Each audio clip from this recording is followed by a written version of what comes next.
കുഞ്ഞുങ്ങളിൽ രാത്രി കൂർക്കം വലി, അതുപോലെ വാ തുറന്നുറങ്ങുന്നു, വിട്ടുമാറാതെ ചുമ നിൽക്കുന്നു, രാത്രി ഉറങ്ങിക്കഴിയുമ്പോൾ ഉറക്കത്തിൽ നിന്ന് എണീറ്റ് ചുമയ്ക്കുന്നു, അതുപോലെ രാവിലെ ചുമയ്ക്കുന്നു, മൂക്ക് കൊണ്ട് സംസാരിക്കുന്നു, ഹൈപ്പോനേസൽ സ്പീച്ച്, കുഞ്ഞ് സംസാരിക്കുമ്പോൾ നമ്മുടെ മൂക്ക് കൊണ്ടാണ് സംസാരിക്കുന്നതെന്ന് തോന്നുന്ന രീതിയിൽ സംസാരിക്കുന്നു, ചെവിയിൽ എപ്പോഴും ഇൻഫെക്ഷൻ വരുന്നു, കുഞ്ഞിന്റെ ഫേസ് ചിലപ്പോൾ അഡിനോയിഡ് ഫേസ്, ഡോക്ടർ പറയും ഒരു ഫേസിന് വ്യത്യാസമുണ്ട്, അഡിനോയിഡ് ഫേഷ്യസ്. അപ്പോൾ ഇങ്ങനെയൊക്കെയുള്ള സിംറ്റംസ് ആണ് അഡിനോയിഡ് ഗ്രന്ഥിയുടെ വീക്കം മൂലം കുട്ടികളിൽ കാണുന്നത്. അപ്പോൾ ഈ ഒരു ഗ്ലാൻഡിന്റെ പ്രത്യേകത എന്ന് പറയുന്നത് രോഗപ്രതിരോധത്തിന് വളരെയധികം ഇമ്പോർട്ടൻസ് നൽകുന്ന അല്ലെങ്കിൽ ഏറ്റവും വലിയ ഒരു ഫാക്ടറാണ് അഡിനോയിഡ് ഗ്രന്ഥി എന്ന് പറയുന്നത്. നമുക്ക് വേണം അഡിനോയിഡ് ഗ്രന്ഥിയുടെ പ്രവർത്തനം. പക്ഷെ അഡിനോയിഡ് ഗ്രന്ഥിയുടെ വീക്കം ചില കുട്ടികളിൽ ഉണ്ടാവുന്നു. എന്തുകൊണ്ടാണത്? അലർജി ഉള്ള കുട്ടികളിൽ, അതുപോലെ ഇൻഫെക്ഷൻസ് വരുമ്പോൾ, കുഞ്ഞിനൊരു ചെറിയ ജലദോഷമായിരിക്കും. അപ്പോൾ ജലദോഷം വന്ന ശേഷം കുഞ്ഞ് ഉറങ്ങുമ്പോൾ നമുക്കൊരു കുറുകൽ സൗണ്ട്, അതുപോലെ മുക്കുന്നു, രാത്രിയിൽ ചുമ കൂടുന്നു, വാ തുറന്നുറങ്ങുന്നു, കൂർക്കം വലി, ഇതൊക്കെ കാണുകയാണെങ്കിൽ ആ കുഞ്ഞു വാവയ്ക്ക് അല്ലെങ്കിൽ കുട്ടിക്ക് അഡിനോയിഡ് ഗ്രന്ഥിയുടെ വീക്കമാണെന്ന് നമുക്ക് ഉറപ്പിക്കാം. അഡിനോയിഡ് ഗ്രന്ഥി എന്ന് പറയുന്നത് നമ്മുടെ മൂക്കിന് പുറകിൽ ഏകദേശം നമ്മുടെ ടോൺസിലിന് കുറച്ച് മുകളിലായിട്ട് നിൽക്കുന്ന ഒരു ഗ്ലാൻഡാണ് അഡിനോയിഡ് ഗ്രന്ഥി എന്ന് പറയുന്നത്. എല്ലാ മനുഷ്യർക്കും അല്ലെങ്കിൽ ജനിച്ച ശേഷം 7 മുതൽ 10 വയസ്സ് വരെ ഈ ഗ്ലാൻഡ് ഉണ്ട്.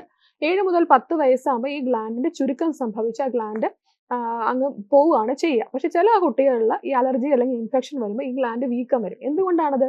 രോഗപ്രതിരോധത്തിന്, നേരത്തെ പറഞ്ഞതുപോലെ രോഗപ്രതിരോധത്തിന് ആ ഒരു ഗ്ലാൻഡാണ് ഏറ്റവും കൂടുതൽ പ്രാധാന്യത്തോടെ നിൽക്കുന്നത്. അപ്പോൾ ആ ടോൺസിലിനൊപ്പം നമ്മുടെ അഡിനോയിഡ് ഗ്രന്ഥിക്ക് വളരെയധികം ഇമ്മ്യൂണിറ്റിയുടെ ഒരു പ്രാധാന്യമുണ്ട്. അപ്പോൾ ഈ ഗ്ലാൻഡ് വീക്കം വരുമ്പോഴത്തേക്കും മൂക്കിന്റെ പുറകു വശത്ത് മുഴുവൻ തടസ്സം വരും. തടസ്സം വരുമ്പോൾ ശ്വാസം എടുക്കുമ്പോൾ കുഞ്ഞിന് മൂക്കിൽ കൂടെ ശ്വാസം എടുക്കാൻ പ്രയാസം വരും. മൂക്കിൽ കൂടെ ശ്വാസം എടുക്കാൻ പ്രയാസം വരുമ്പോൾ സ്വാഭാവികമായിട്ടും വാ തുറന്ന് ശ്വാസം എടുക്കേണ്ട അവസ്ഥ വരും. വാ തുറന്ന് ശ്വാസം എടുക്കുമ്പോൾ രാത്രി നമ്മൾ അറിയില്ല, കുഞ്ഞുങ്ങൾ വാ തുറന്ന് ശ്വാസം എടുക്കുമ്പോൾ നമ്മൾ തണുത്ത കാറ്റ്, ഫിൽറ്റേർഡ് അല്ലാത്ത എയർ വായ്ക്കുള്ളിൽ കടക്കുകയും മ്യൂക്കോസ ഇറിറ്റേറ്റ് ചെയ്ത് ചുമയുണ്ടാവുകയും ചെയ്യുന്നു.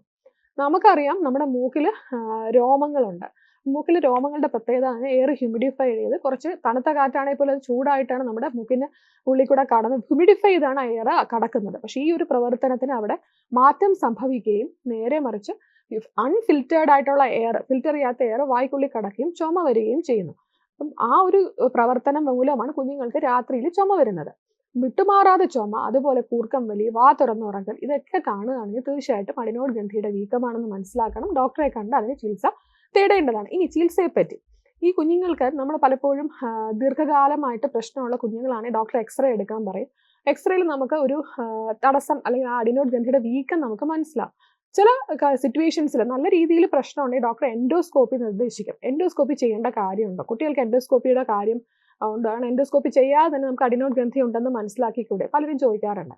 അഡിനോയിഡ് ഗ്രന്ഥി എന്ന് പറഞ്ഞാൽ നമുക്കൊരു വീട്ടിൽ നമുക്ക് വഴി കൂടെ പോകുമ്പോൾ ഒരു തടസ്സം പോലെ ഒരു ഗ്ലാൻഡ് അല്ലെങ്കിൽ ഒരു കല്ല് കിടക്കണ പോലെ നമ്മൾ മനസ്സിലാക്കുക. അപ്പോൾ ആ കല്ല് റോഡിൽ അല്ലെങ്കിൽ എത്ര ശതമാനം തടസ്സം ഉണ്ടാക്കുന്നു എന്ന് മനസ്സിലാക്കണമെങ്കിൽ നമുക്ക് അതിൻ്റെ ആ ഒരു തടസ്സം ഉണ്ടാക്കുന്ന അളവ് മനസ്സിലാക്കണം. 50% തടസ്സം, അത് 30%, 40%, 60%, ചില കണ്ടീഷൻസിലൊക്കെ ആണെങ്കിൽ 90% തടസ്സം. അപ്പം നമ്മളൊരു എക്സ്റേ എടുക്കുകയാണെങ്കിൽ നമുക്ക് എത്ര ശതമാനം തടസ്സം എന്ന് പറയാൻ പറ്റുന്നതിനേക്കാളും ഒരു എൻഡോസ്കോപ്പി ചെയ്യുമ്പോൾ അവിടെ ഇത്ര ശതമാനം തടസ്സം അല്ലെങ്കിൽ ഗ്രേഡിങ് പറയും ഡോക്ടർ, ഗ്രേഡ് 1, 2, 3, അങ്ങനെ ആ ഒരു ഗ്രേഡിങ് പറയുമ്പോൾ അതനുസരിച്ച് സിവിയർ ആയിട്ട് ഒബ്സ്ട്രക്ഷൻ ഉള്ള കേസുകളിലാണ് മാത്രമാണ് സർജറിയുടെ ആവശ്യം. എല്ലാ അഡിനോയിഡിനും സർജറിയുടെ ആവശ്യമില്ല. മറിച്ച് മൂക്കിൽ സ്പ്രേ അടിച്ചാൽ മതി. നേസൽ സ്പ്രേ സേഫ് ആണ്. ഒരു 3 മാസം അല്ലെങ്കിൽ 6 മാസം അടിക്കുമ്പോൾ മിക്ക കുട്ടികളിലും കുറയും. ചില കേസുകളിൽ മാത്രമാണ് ദീർഘകാലം അഡിനോയിഡ് ഗ്രന്ഥിക്ക് സ്പ്രേ അടിക്കേണ്ട ആവശ്യം വരിക. 7 മുതൽ 10 വയസ്സാകുമ്പോൾ ഈ ഗ്ലാൻഡിന്റെ പ്രവർത്തനം ചുരുങ്ങുന്ന സമയം അഡിനോയിഡിന്റെ പ്രോബ്ലം മിക്ക കുട്ടികളിലും കുറയും. കുറച്ച് ശതമാനം കുട്ടികളിൽ മാത്രമേ സർജറിയുടെ ആവശ്യം വരികയുള്ളൂ.